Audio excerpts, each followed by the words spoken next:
I'm the executive producer, and I did things that most people don't do. They find banks and they find other investors to do films. I personally paid for these 2 films. And I hid my anonymity as just a producer. I wasn't the producer, I wasn't an executive producer, so I could actually float around all the departments and really learn different parts of building a set. What drew me to The Smell of Success is it was a very set-heavy film. We had, I believe our construction crews were between 400 and 500 people at times. And it's nice to be able to walk through a set and you see all these people doing their craft, and they're so happy to have a job. And towards the end of it, then people found out who I was. So they'd walk up to me and they'd say, you know what, you're not your average producer, you're on set every day, you're here, you make me want to do my job better. If you're here checking up on me, then I can do the best I possibly can. And thank you so much, because I did not have a job for this summer, and you have taken care of my mortgage, my kids. I'm covered right now. Thank you for putting this film together. And that's a nice compliment from people that just, they really want to work. There just needs to be material for them to work on.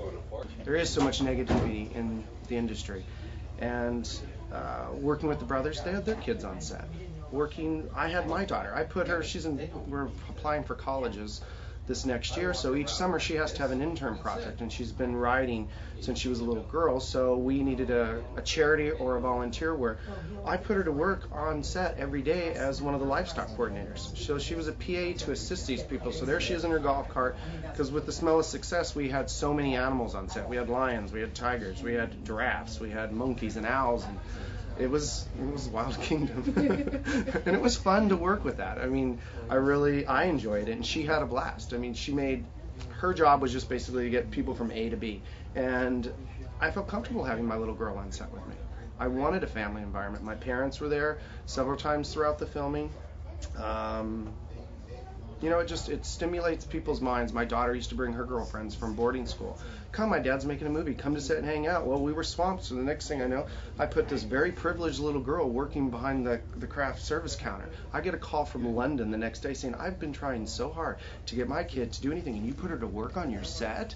How did you do that? I said, you need to go pick up trash. And, they all had a good time. Oh, the Stay Cool. We Stay Cool. One of the top 5 movies to see next year. We had no idea. I looked at that film, and it's the shoulda, coulda, wouldas in life. Everybody wishes they had. If I could go back and do this over, say that again, or, but they don't. And our lead in this film is going back in time, 17 years, to go take care of all the things that he ran away from in high school. He goes and confronts the ex-boyfriend. He goes and confronts the girl that he never had the courage to ask out. He's dealing with the principal that always picked on him and the teachers that always picked on him. And he goes full circle, and it's amazing how here you are as an adult, and you step out of your world, your comfort zone, where you are who you are, and you walk back into that world, and you're instantly where you were 15 years ago. You still feel like the little kid that hasn't done 2 bestsellers, or the parents that think, you can't go out on a school night and you better ask if I can borrow the car. It's like, oh my gosh, where is this? Why is this happening?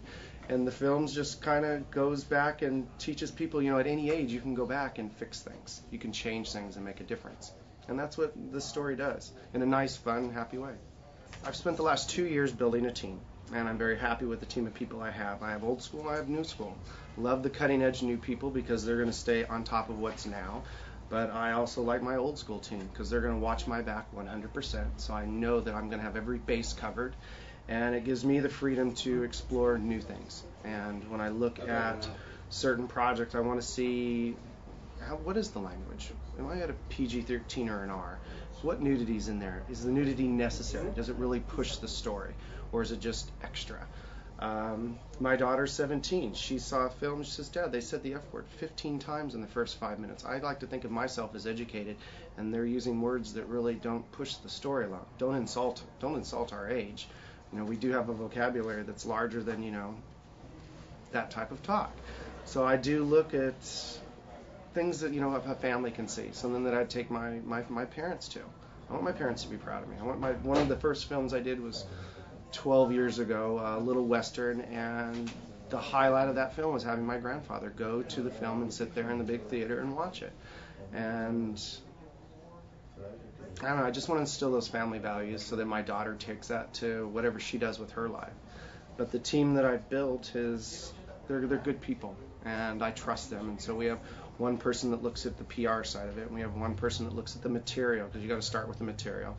We find the material, do we like it? How much work needs to be worked on? Where do we want to film this? Do I really want to spend 6 months living in, Nebraska doing a film? When I look for projects that haven't been done, I try to find secret little places in the world that no one's ever been to.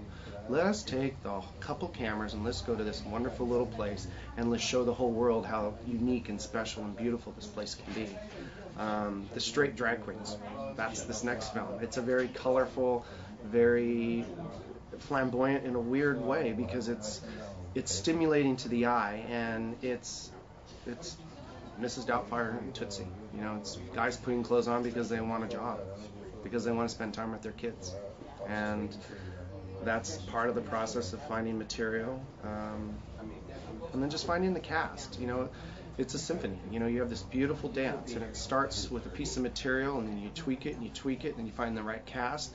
Then that comes in, and that adds another layer of uniqueness, and then you find the location, and you weave it into where it's just a wonderful ride. Because at the end of the day, we're not curing cancer. We're finding mindless entertainment that's just going to be on film for the next 100 years. But we find a piece of material that people can be entertained by, and maybe take 2 hours out of their hectic day of losing their job or not getting along at home with their family, and they just need to go disappear, walk out feeling better about themselves.